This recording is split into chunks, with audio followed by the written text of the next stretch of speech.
हमारे पिता परमेश्वर और प्रभु यीशु मसीह के नाम से आप सबको अनुग्रह शांति मिलती रहे, आमीन। आइए वचन के माध्यम से आप सबको स्वागत करता हूँ। आज के वचन का विषय है क्रूस की मृत्यु के लिए प्रभु यीशु मसीह को स्वागत। उसका पार्ट 2 बना रहे हैं। जी 15-15 मिनट का है, इसीलिए थोड़ा लंबा जा रहा है। इसीलिए आइए हम लोग जहाँ पढ़े थे उसके बाद फिर से हम लोग वहाँ से आगे बढ़ेंगे। प्रभु यीशु मसीह अपने आप को बलिदान होने के लिए यरूशलेम को और जा रहे हैं। हमने पहले दूसरा में देख लिया कि प्रभु यीशु मसीह अपने मृत्यु के विषय में पहले से भविष्यवाणी किया। तो क्रूस पर आगे बढ़ते जा रहे उस समय क्या हुआ, उसके जो उसको स्वागत किया जा रहा है उसके विषय में भी लिखा हुआ है, जो हमने पढ़ा यूहन्ना 12 का 13 से पढ़ेंगे। इसलिए जिन्होंने खजूर की डालियाँ ली और उसने भेंट करने को निकले और पुकारने लगे, होशाना, धन्य इस्राएल का राजा जो प्रभु के नाम से आता है। जब यीशु को गधे का एक बच्चा मिला तो वह उस पर बैठ गया, जैसे लिखा हुआ है, हे सिय्योन की बेटी मत डर, देख तेरा राजा गधे के बच्चे पर चढ़ा हुआ आता है। इसको हमने देखा जकरिया नबी के पुस्तक में पहले से भविष्यवाणी किया था। और होशाना होशाना वाला जो है पुकार कर कह रहे थे, होशाना जो धन्य इस्राएल का राजा जो यीशु के नाम से आता है। ये भजन संहिता में देख लिया हमने। तो ऐसे बहुत से भविष्यवाणी पहले से किया हुआ है प्रभु यीशु मसीह के आने के लिए। आगे देखते हैं स्वागत के लिए प्रभु यीशु मसीह स्वयं अपने आप को मृत्यु के लिए उंडेल दिए। ठीक है, तो अपना प्राण खुद के लिए खुद देगा, ऐसे कोई नहीं लेगा। उसके अंदर यहाँ पर लिखा है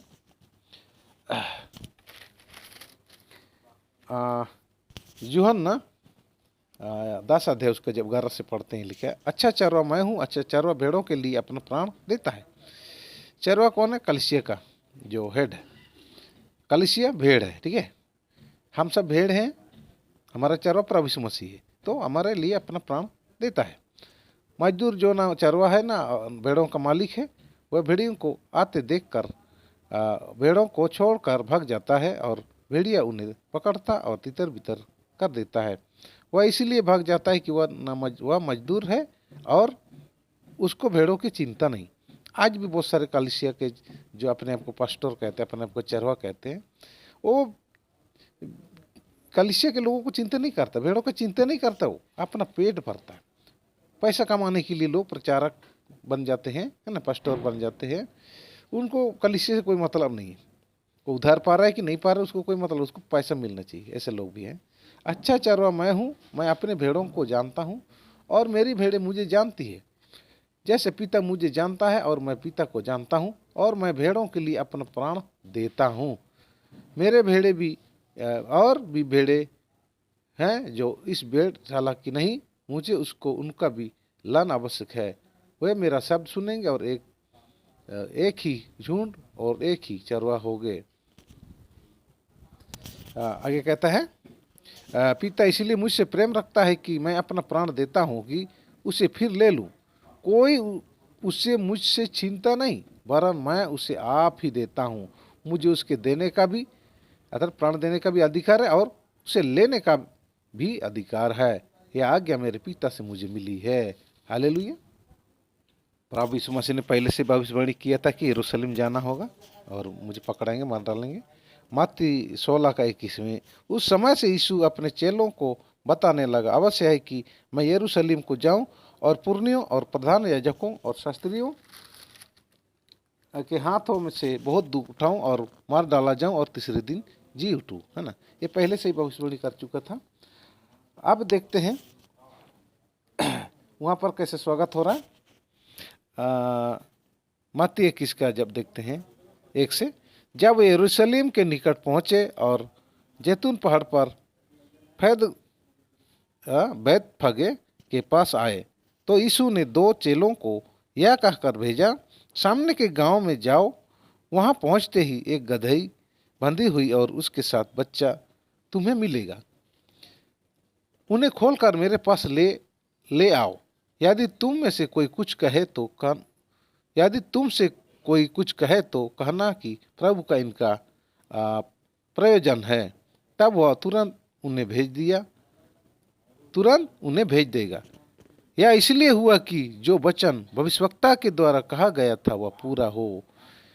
सिय्योन की बेटी से कहो, देख तेरा राजा आता है, तेरे पास आता है। वह नम्र है और गधे पर बैठा है, वरन लादू के बच्चे पर।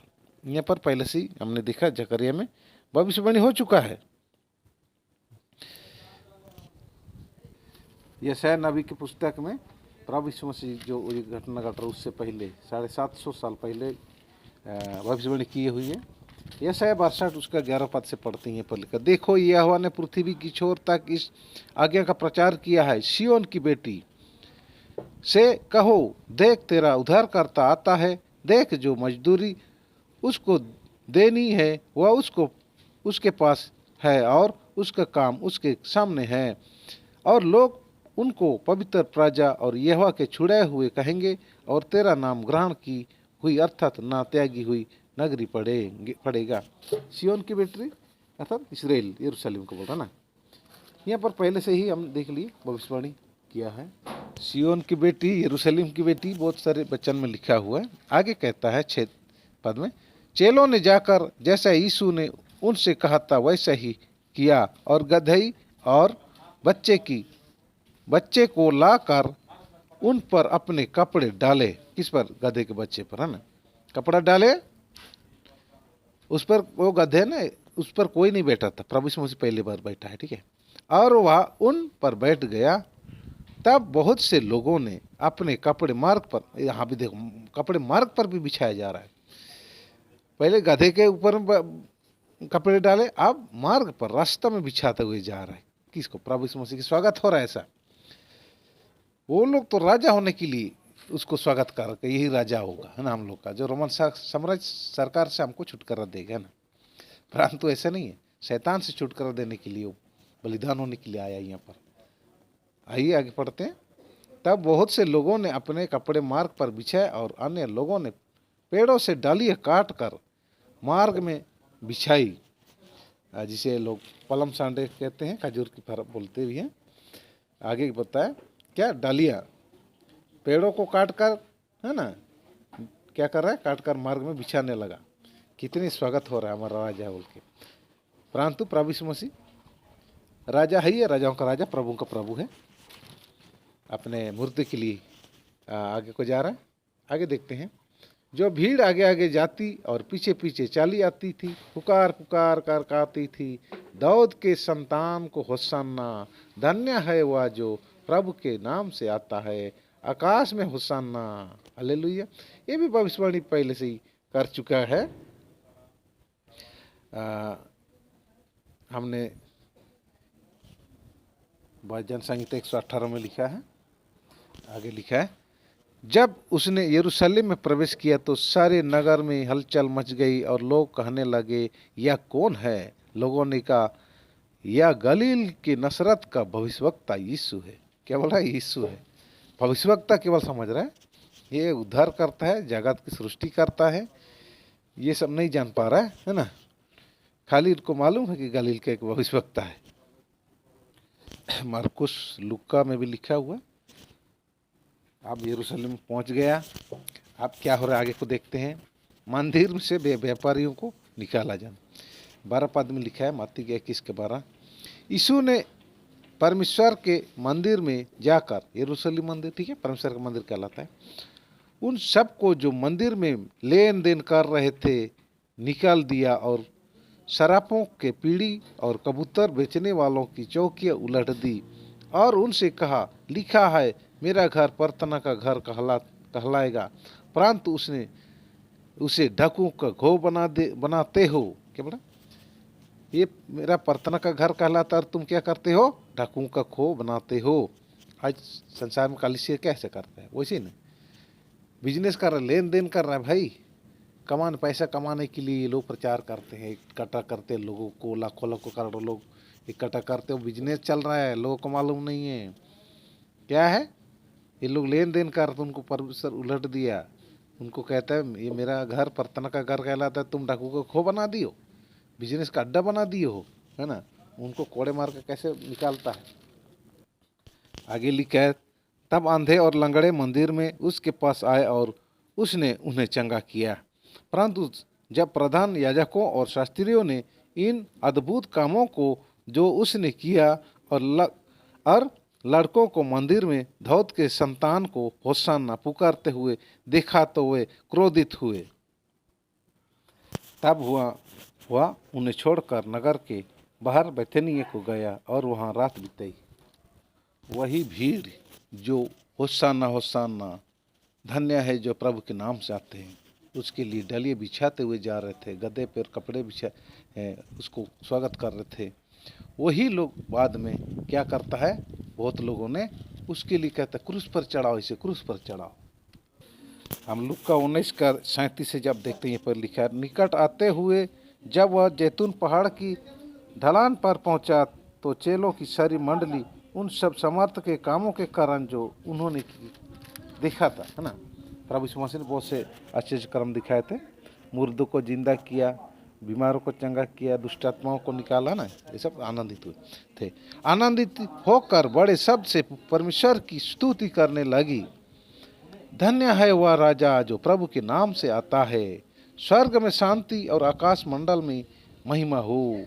कितनी स्वागत हो रहा है, कितनी महिमा हो रहा है यहाँ पर देखो। तब भीड़ में से कुछ फरीसी उससे कहने लगे, हे गुरु, अपने चेलों को डांट। उसने उत्तर दिया, मैं तुमसे कहता हूँ यदि ये चुप रहे तो पत्थर भी चिल्ला उठेंगे। हालेलुया। मतलब ये भी यदि ये चुप हो जाएंगे तो पत्थर भी चिल्ला उठेंगे, वो मेरी महिमा करेंगे, कहता है ना।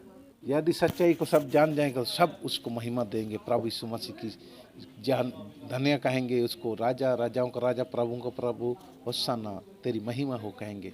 सारे संसार के लोग उसके आगे घुटना टेकेंगे। एक दिन सबको यीशु के नाम से घुटना टेकना ही होगा, या जीवित में या मरने के बाद न्याय का समय सबको प्रभु यीशु मसीह के नाम से क्या करना, घुटना टेकना होगा।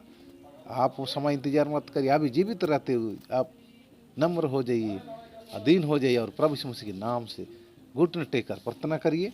अभी होशाना हालेलुया कहिए। जहाँ उसको जो खजूर की डालियाँ बिछा बिछा के जा रहे थे, होशाना होशाना कर रहे थे, उसी यरूशलेम के विषय में बिलाप का गीत, बिलाप के विषय में कहता है। आगे देखते हैं 41 पद में, लूका 19:41। जब वह निकट आया तो नगर को देखकर उस पर रोया। देखो क्या हो रहा, रोया।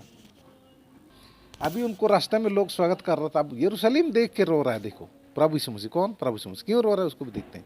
और कहा, क्या ही भला होता कि तू ही इसी दिन में कुशल की बातें जानता, परंतु अब ये तेरी आंखों से छिप गई मतलब अभी क्रूस की बलिदान में जाने वाला है।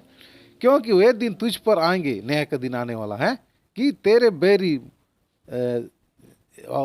प्रभु यीशु मसीह जाने के बाद आएंगे, जो आपको क्या करें, मोर्चा बांध कर तुझे घेर लेंगे और चारों ओर से तुझे दबाएंगे, है ना, बंदी बना के ले जाएंगे।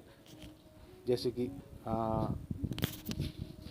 बेबीलोन का राजा नबूकदनेस्सर ऐसे ले गया, तो ऐसे अभी आएंगे और तुम्हें सताएंगे। जैसे यरूशलेम मंदिर को तोड़ा गया ना, वहाँ पर लोगों को, मसीह लोगों को बहुत सताया लोगों ने, अपने मसीह कहते हैं। और कैसे सताएंगे इसके बारे में लिखा है भविष्यवाणी।